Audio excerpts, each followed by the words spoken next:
minor में भाई वाह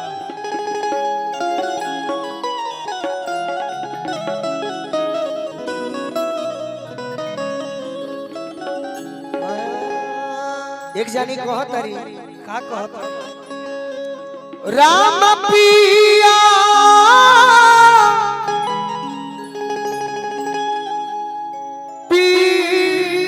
पिया रोटते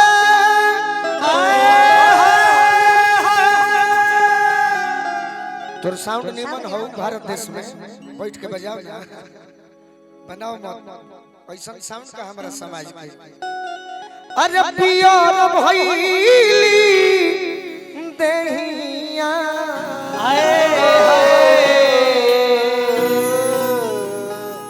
ए रामा पिया हो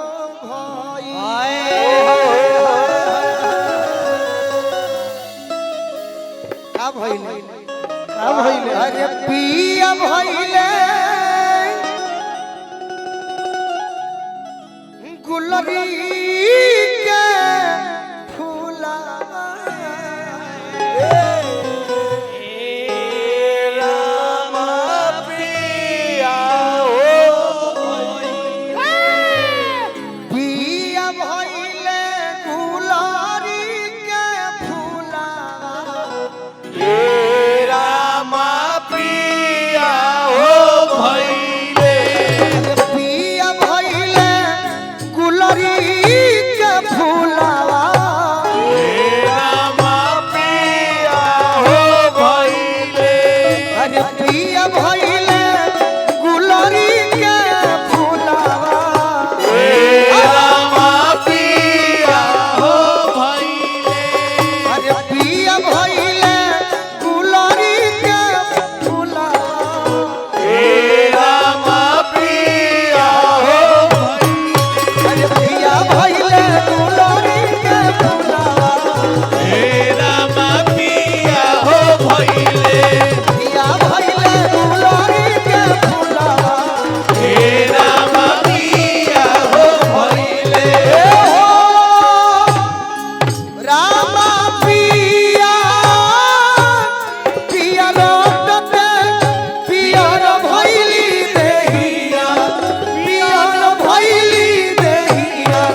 भइले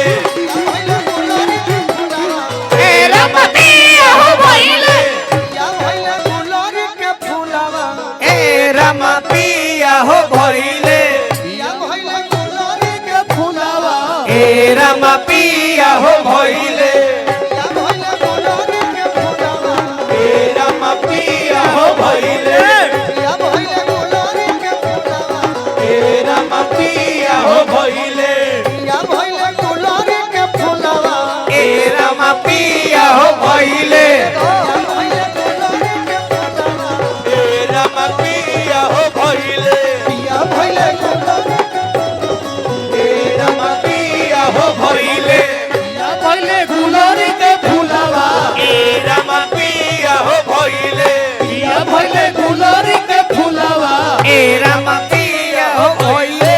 या भइले गुलरी के फुलावा ए राम पिया हो भइले या भइले गुलरी के फुलावा ए राम पिया हो भइले या भइले गुलरी के फुलावा ए राम पिया हो भइले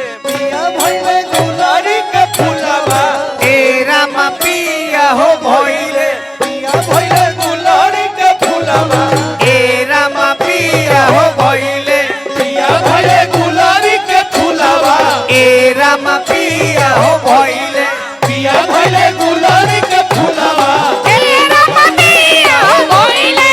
या भइले गुलरी के फुलावा ए राम पिया हो भइले